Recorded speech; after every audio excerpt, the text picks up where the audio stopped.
पातर राम वीरा भला शोभेला, चंदन शोभेला लीला। केही राम के चंदन चढ़ावेला, केही अंजेला दुनो आँख। केही राम के बटन लगावेला, केही साजेला बरियात। ब्राह्मण राम के चंदन चढ़ावेली, फुआ अंजलि दुनो आँख। माता हो कौशल्या रानी बटन लगावेली, लक्ष्मण साजेले बरियात। जब राजा रामचंद्र घर से बहर भैले, बाएं दाहिने बोले बन का।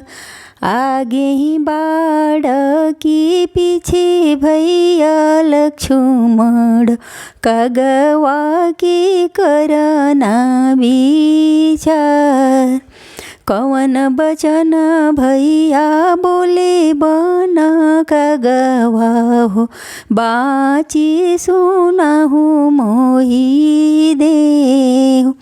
राम जी के धोती अयोध्या में छूटल, ओही से बोलेला बन का। जब राजा रामचंद्र को खबर गईले, साली सरहज छेकेली दुआर। अपन ही बाबा के नाम बतलावहु, तब रौरा को खबर में जाय। बाबा जे हवे हमरो दुनिया के राजा हो, माता कौशल्या देई रानी।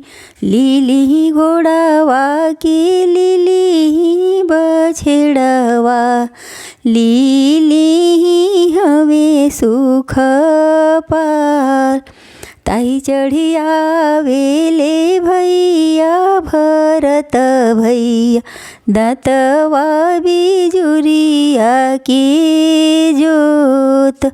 लीली घोड़ावा के लीली बछेड़वा, लीली हवे सुख पाल।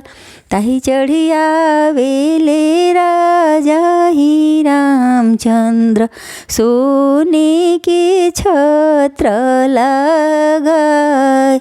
जब बरियतिया जनकपुर में आइले, राजा जी जनक के दुआर। जाजी मड़ा से ले राजा जनक जी, बैठी दशरथ जी के लाल। गाय के गोबरे हो अगनाली पावल, गजा मोती चौका पुराय। भैले बियाह परिला सिर सिंदूर, सीता चलेली ससुरा।